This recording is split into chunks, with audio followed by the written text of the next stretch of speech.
be here in the midst of the great personalities who have been giving their opinions on TEDx, and I'm very happy to join them.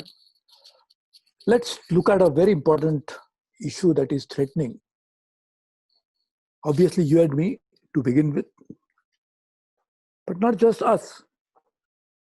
Millions, but not even in millions. Probably more than all the population of the world. It is going to threaten the entire biodiversity of the world. It is going to destroy the entire ecosystem of the world.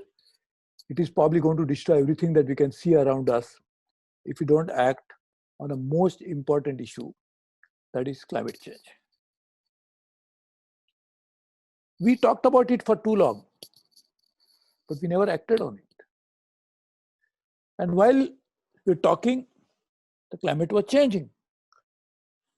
And I only wish that the talks were converted into even fraction of that action. The things would have been far, far better today.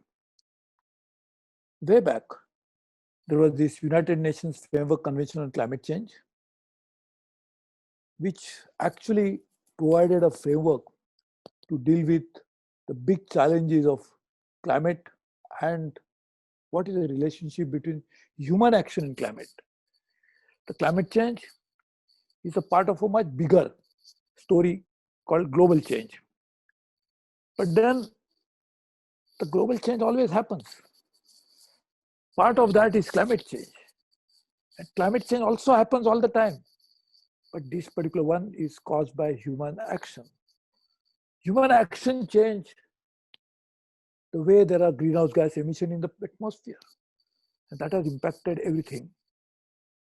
It's going to result into, even if you act now, minimum increase of temperature of 1.5 degrees centigrade and maybe even 2 degrees centigrade. And once we pass that threshold of 1.5 degrees, which itself is a big alarming situation, then probably there is no hope for anybody to survive. Things will change. The heat will be so much that glaciers will melt. What melts has to go somewhere. So they'll find a way into rivers to begin with, causing floods. Eventually, meeting the oceans as all the rivers do, causing a sea level rise, which will destroy the population around the coast. So just imagine, people either live around a coast or they live around the rivers. And both are going to rise in their levels. And that would mean that much of the human life will be gone, not just because of this alone, but one of the reasons. Second reason, the food. You and I eat the food, which is not, we don't realize it. We think that we plant it and that's why we get a food. It's true, absolutely true, that farmers really toil to get the foods from the field, which eventually find way to the market, either in the processed form or in the raw form, which we eat. But can only the human efforts can create food? It's a phenomena arrived at by nature. The forest have a link with our food security. The ecosystem has a relationship with the food security. And when the entire food system, ecosystem is going to be under threat because of rising temperature, because of greenhouse gases, because of destroying of biodiversity, all of this is going to lead to serious challenges for food. Another big issue, water. The water will be available aplenty. There are a lot of floods this year, unprecedented flood this year. So people might think this is good, too much of water, but too much of water also causes problem. But more importantly, that too much of water coming in a very short span of time destroys the entire infrastructure. And that is going to cause, because of natural disasters, will be a result of human-induced climate change, which scientists have warned us many, many times for too long. And that's going to be another disaster. Then, the natural disasters will come in many forms. There'll be cyclones, typhoons. They'll keep hitting different parts of the world. So sea level rise is one part, but the typhoons which will come from oceans will destroy the human life and others. The rising temperatures will cause forest fires, as is already happening in California on the west coast of US, not just California, but the entire west coast of US. In Latin America, right from the Amazon, the forests this year have been unprecedentedly high. That we are going to destroy biodiversity. The biodiversity, when it gets destroyed, none of us can survive. We talk about globalization. What does it mean? Globalization is caused by integrating markets, by allowing people to move from one place to another, and that's the benefit of globalization. But have you realized that we made this globalization for our convenience, for trade, for better interaction with the rest of the world? Fine, good. But have you realized that globalization has been a reality created by nature? The skies are integrated, globalized. The skies do not change because they change geographies and national boundaries. The oceans are integrated. The biodiversity is interconnected and also interdependent. So all of that has been created by nature as one world, one ecosystem. And we are destroying even part of it is going to have an impact on the whole ecosystem. So we cannot say that I am doing good in my own country, my own geography, my own territory, my own national boundaries. Not enough. You have to do that anyway. And each one of us have to do that globally in any case. But it's not enough unless each one of us do it collectively together and work on it in a very aggressive way. So climate change is an existential issue. It's not just thing that will happen and go away. Corona is incidental. I hope it's not that long, but even if it lasts, it might last for a few years. What happens in climate change will destroy everything. So there is no vaccine for climate change. There is only one solution, that human action has caused it, human action can reverse it. So we have to work on changing our own lifestyles, changing the way we use natural resources, ensuring how we do our agriculture practices, save what is given to us by nature. So conservation becomes extremely important. Maintaining biodiversity. The terrestrial one has already gone substantially. What is left is marine biodiversity and oceans, which are also carbon sinks. So if the carbon goes up, they absorb the carbon, like the forest. And both are under threat. Forests are under threat because we are really cutting down forests, destroying biodiversity, but also destroying carbon sinks. And if the oceans now, as is estimated by experts, we have more plastic than fish in the oceans in the next few years' time, the way we are dumping the waste into the oceans, which is again a serious matter. All our major cities, which are, let us take cities of India, Mumbai, Kolkata, Chennai,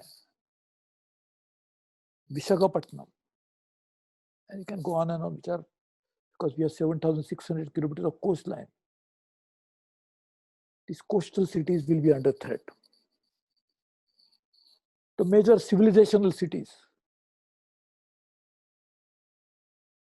Varanasi, cities like that will be under threat because of climate change. Rivers and oceans both are under threat. And when the biodiversity goes, Where do you get a medication from? Even in Ayurveda, all our medication is based on jadi booty, as we call it. So the very traditional medicines, which are coming from medicinal plants, where are they? Because of biodiversity. But even modern medicine, allopathy, the pharmaceutical companies, when they develop new molecules, there is some connection with some plant somewhere. Biodiversity is the cause. What happens if the biodiversity is destroyed? So how do you survive? How do you take care of our own health? And with all this, the root cause is human action. Post-industrial evolution, we thought we had discovered new tools and we can conquer the nature. We got fossil fuels, oil, gas, coal, and we thought we'll now change the world with this. We of course change, but change for worse and cause a self-inflicting wound, which is no longer a wound, which is pestering and going to destroy all of us in the next few decades if we don't act immediately. So therefore, we need human action to correct the damage caused by another human action. And therefore, we need global communities to come together, join hands. As the nature always works integratedly, we must also work as in unison by joining hands, not by pulling legs, by doing politics of climate change, but work together, act together, and save lives and livelihoods. Both are under threat. The fishermen will lose their livelihood, the farmers will lose their livelihood, the tourism industry will lose their livelihood. Because if the beautiful spots of the world go away, who are going to visit what? So all of that is going to happen. But in the process, the livelihoods goes, the lives will also be gone because of natural disasters, the lack of food, the water-related problems and diseases. We're going to destroy lives, and that is all going to be caused by climate change. So climate change is a life-threatening warning. There is enough scientific work which has gone into it to prove that it is human-induced. Now it's a time for no longer talk, that luxury, the liberty has gone long time back. Now it's a time for action. Work together to change the energy mix of the world. Bring in new technologies for adaptation to climate change. Work to mitigate the greenhouse gas emissions. Change the way the transportation of the world is done. Bring cleaner fuels. Bring better technologies which can actually address the ill effect of climate change in a very substantial way. Bring finances. Don't put money into wrong resources. Today, we are fighting pandemic, and therefore we are giving, each country is trying to give the rescue packages to the economies. Ensure that these packages go into the right form. It's changing the energy mix, bring energy efficiency, bringing climate-proof agriculture, bringing better transportation, bringing new ideas for creating new livelihoods which are sustainable, which are going to not cause any damage to the environment. And all of that can lead to better lives for us, creating more livelihoods for us, and that is all doable if we act together. So global action is necessary, but local initiatives are also called for. Global action is necessary to limit global emissions, not going beyond, say, 450, 350 ppm, whatever we decide now as a global community working together. We have some global action in the form of Paris Accord. Not the best one, but at least a good workable accord to work together to reduce the emissions further. All countries must join in. United Nations Framework Convention on Climate Change is an organization which can help us to work on that. But if we don't do now, we are lost a paradise. A Paradise Lost was a very momentous book. When he wrote it, we are not lost what we are losing every day. The desertification is happening. The forests are getting cut. The forest fires, which are caused also because of change in climate. There are no rainfalls. There are droughts caused by climate change. That's why there is a dryness in the air, which even destroys the forest faster with the wind velocity which is coming in.